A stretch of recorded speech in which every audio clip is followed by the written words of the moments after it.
ये कहानी है निशा की। माँ, मैं बांस की लकड़ियाँ काटने जंगल जा रही हूँ। ऐसा कहकर निशा जंगल की ओर चली जाती है। ये लो बूढ़ी अम्मा, मैं आपके लिए रोटी और सब्जी लाई हूँ। अरे बेटा निशा, तुझे ये सब याद रहा? हाँ बूढ़ी अम्मा, पिछले कुछ महीनों से आपकी और मेरी कितनी अच्छी दोस्ती हो गई है। और मेरी माँ कहती है किसी भी भूखे की भूख मिटाना बहुत पुण्य का काम होता है। हाँ बेटी, तुम्हारी माँ ने तुम्हें बहुत अच्छे संस्कार दिए हैं। लेकिन एक बात बताओ, तुम इस बांस के जंगल में लकड़ियाँ काटने क्यों आती हो? तुम इस भारी बांस का बोझ कैसे उठा लेती हो बेटा? क्या करूँ बूढ़ी अम्मा, मेरी माँ कई महीनों से बीमार है, इसलिए मैं बांस ले जाकर उसके बर्तन टोकरी लाकर बाजार में बेचती हूँ।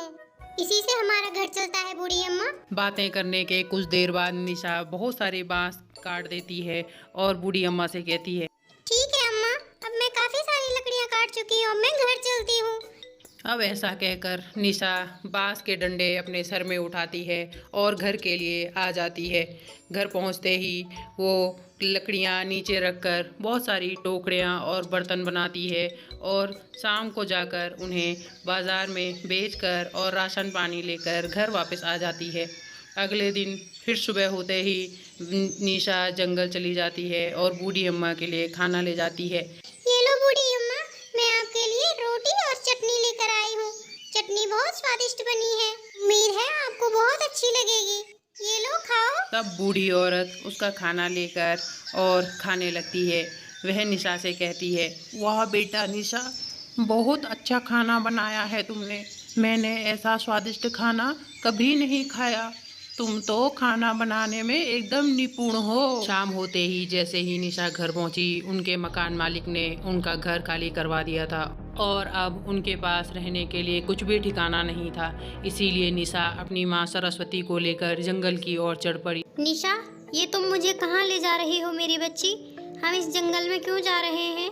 माँ, तुम चिंता मत करो, यहाँ एक बूढ़ी अम्मा रहती है, हम उन्हीं के साथ रहेंगे। काफ़ी देर चलने के बाद उन्हें बूढ़ी अम्मा मिल जाती है। अरे निशा बेटा, इतनी रात गए तुम यहाँ जंगल में क्या कर रही हो? और ये तुम्हारे साथ कौन है निशा बेटा?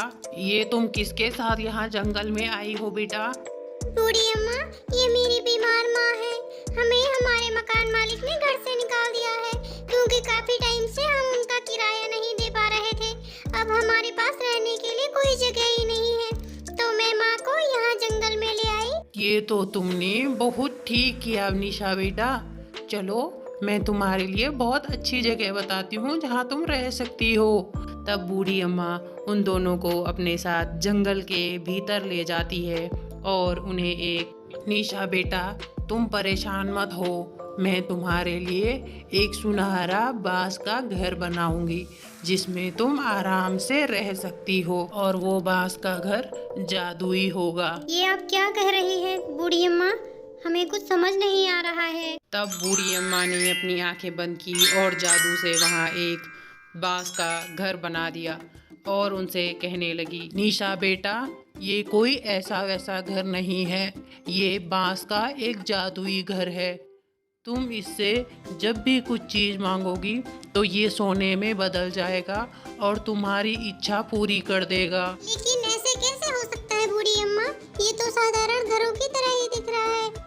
निशा, अगर बेटा तुम्हें यकीन नहीं होता तो तुम आजमा के देख सकती हो। तुम ये मंत्र बोलो, इच्छा मेरी पूरी कर दे, इच्छा मेरी पूरी कर दे। अब ये घर सोने में बदल जाएगा और तुम्हारी इच्छा पूरी हो जाएगी बेटा। तो ठीक है, मैं जांचने के लिए अभी कुछ मंगाती हूँ। वैसे मुझे अभी बहुत भूख लगी है, ऐसा करती हूँ यहाँ से खाना मंगाती हूँ। मेरी इच्छा पूरी कर दे, मेरी इच्छा पूरी कर दे, भूख लगी है खाना दे दे। तब वह घर सोने में परिवर्तित हो जाता है और वहाँ से ढेर सारा खाना निकल आता है। अरे, ये सब कैसे हो गया बूढ़ी अम्मा? बूढ़ी अम्मा, जरूर आप जादू करनी हो। आपने ये सब कुछ कैसे किया बूढ़ी अम्मा? निशा बेटा, मैं ये सब कुछ तुम्हें वक्त आने पर ज़रूर बताऊंगी, लेकिन तुम याद रहे बेटा, इस जादुई सोने के घर से कभी अपना स्वार्थ मत साधना। जादुई बांस का घर सदुपयोग करना बेटा। मेरी इन बातों को निशा हमेशा स्मरण रखना बेटा। अब मुझे यहाँ से जाना होगा, मैं चलती हूँ। यह कहकर बूढ़ी अम्मा वहाँ से चली जाती है। तब निशा और निशा की माँ सरस्वती बांस घर के अंदर सो जाते हैं। अगले सुबह होते ही माँ, मैं बांस काटने जंगल जा रही हूँ और थोड़ी देर बाद लौट आऊंगी। बेटा, लेकिन तुम्हें अब बांस काटने की क्या जरूरत है? अब हमें ये सोने का बांस का घर मिल गया है ना, हम जो चाहे वह पा सकते हैं बेटा। अब तुम्हें काम करने की जरूरत नहीं है। नहीं माँ, ये हमें हमारी सुविधा के लिए दिया गया है। मैं इसे अपने लालच के लिए कभी इस्तेमाल नहीं करूँगी। मैं अपना जो काम करती हूँ मैं वो हमेशा करती रहूँगी। उसी काम से मुझे सफलता मिलेगी। मैं इसका उपयोग अपने स्वार्थ के लिए नहीं कर सकती हूँ माँ। निशा जंगल से लकड़ियाँ लाकर और उसकी टोकरी बनाकर और शाम होते होते बाजार में बेचने को चली जाती है। अगले दिन निशा जब जंगल में बांस काट रही थी, उसी वक्त वहाँ से एक बूढ़ा आदमी गुजरता है। ठहरो बाबा, आप इतने हताश, परेशान और निराश होकर कहाँ जा रहे हो? क्या बताऊं बेटा, कल मेरी बेटी की शादी है। मुझ गरीब के पास उसकी शादी के लिए और उसे देने के लिए कुछ भी नहीं है बेटा, इसीलिए मैं मरने जा रहा हूँ। मुझ अभागे पिता से तो बढ़िया है मेरी बेटी का कोई पिता हो ही नहीं। बाबा, आप ऐसा क्यों कह रहे हैं? आपकी परेशानी का हल है मेरे पास। चलिए मेरे साथ चलिए आप। ए मेरे जादुई बांस के घर, इन बाबा को आपकी मदद की जरूरत है। इच्छा मेरी पूरी कर दे, इच्छा मेरी पूरी कर दे। इन बाबा के लिए बहुत सारे रुपए और गहने दे दे। निशा के ऐसे कहने पर वह बांस का घर सोने में बदल जाता है और वहाँ से सोने, गहने और पैसों की बरसात हो जाती है।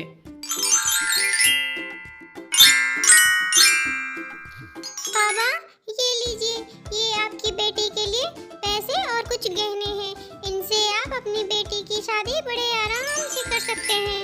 तभी वहाँ बहुत प्रकाशमान और एक तेज उजाला हो जाता है और वह बाबा बूढ़ी अम्मा में परिवर्तित हो जाते हैं। अम्मा, आप? हाँ निशा बेटा, मैं तुम्हें परख रही थी कि तुमने मेरे जादुई सोने का घर होने के बावजूद तुमने इसमें अपना स्वार्थ नहीं साधा। तुम्हारा दिल बहुत साफ है बेटा। बेटा, मैं तुम्हारी सच्चाई जानकर तुमसे बहुत खुश हूँ बेटा। तुम्हारी हमेशा उन्नति हो, यही मेरा आशीर्वाद है तुम्हारे लिए। आज मैं तुम्हें अपना पुख्ता परिचय जाहिर करती हूँ। ऐसा कहकर वहाँ एक जादू होता है और बूढ़ी अम्मा एक सुंदर परी के रूप में निशा के सामने आ जाती हैं। सर में ताज, हाथों में ये जादुई छड़ी, ये पहनावा तो परी का होता है। हाँ, तुम बिल्कुल ठीक कह रही हो। मैं एक जादुई परी रानी हूँ। मैं एक तपस्वी के श्राप से इस घने बांस के जंगल में बंधक बन गई थी। जानना नहीं चाहती हो कि कैसे? हाँ, मुझे जानना है तो सुनो। कई साल पहले की बात है, जब मैं अपने परीलोक में रहा करती थी। परी, सुनो बेटा, आज से तुम 18 साल की हो गई हो। यही समय है जब परी की बेटी को परीलोक की परी रानी का पद प्राप्त होता है। आज से तुम परियों की रानी हो, मगर तुम्हें अपनी सारी शक्तियों के साथ संसार का भ्रमण करना होगा। तब परी अपने लोक को पार कर संसार में आती है। बांस के जंगल में आकर रुक जाती है। अरे, ये बांस का जंगल तो बहुत रोचक है। क्यों न मैं यहाँ अपनी शक्तियों का प्रयोग करूँ। तब परी अपनी जादू से जंगल पर कभी पथराव करती तो कभी भयंकर बारिश और अंत में आग के गोले से जंगल को जला दिया। तभी जंगल के अंदर से एक तपस्वी बाहर निकलता है। वह बहुत क्रोधित था। रे दुष्ट परी, तुम्हारी वजह से एक साधु की तपस्या भंग हो गई है। बाबा, मुझे ज्ञात नहीं था कि आप यहाँ साधना में लीन हैं। मैं अभी इस आग को बुझा देती हूँ। अब इसका कोई फायदा नहीं है। तुमने मेरी सालों की तपस्या को भंग किया है। मैं तुम्हें श्राप देता हूँ कि तुम इसी पल से इस जंगल में बंधक रहोगी। और इस बांस जंगल की रखवाली करोगी। और जब तक कोई नेक दिल का इंसान यहाँ रहने नहीं आता तब तक तुम यहाँ से बाहर नहीं निकल पाओगी। तब से मैं यहाँ बूढ़ी का वेश धारण करके इस जंगल में रह रही हूँ। मेरी शक्तियाँ भी कमजोर हो रही थी और तुम्हारा लाया हुआ खाना मेरी ताकत बन रहा था, जिससे मेरी शक्तियाँ धीरे धीरे वापस लौटने लगी। और अब जब से तुम इस जंगल में वापस आई हो तो मेरे परीलोक जाने का समय आ गया है, क्योंकि तुम एक नेक दिल इंसान हो। अब मैं तुम्हें इस जंगल की जिम्मेदारी देती हूँ। तुम इस बांस जंगल का अच्छे से ध्यान रखना और कभी भी अपने स्वार्थ के लिए किसी का बुरा मत करना। अब मैं यहाँ से चलती हूँ। ऐसा कहकर परी अपने लोक वापस चली जाती है और तब निशा और उसकी माँ उस जादुई बांस के घर में खुशी से रहने लगती हैं। Like, comment, share and subscribe.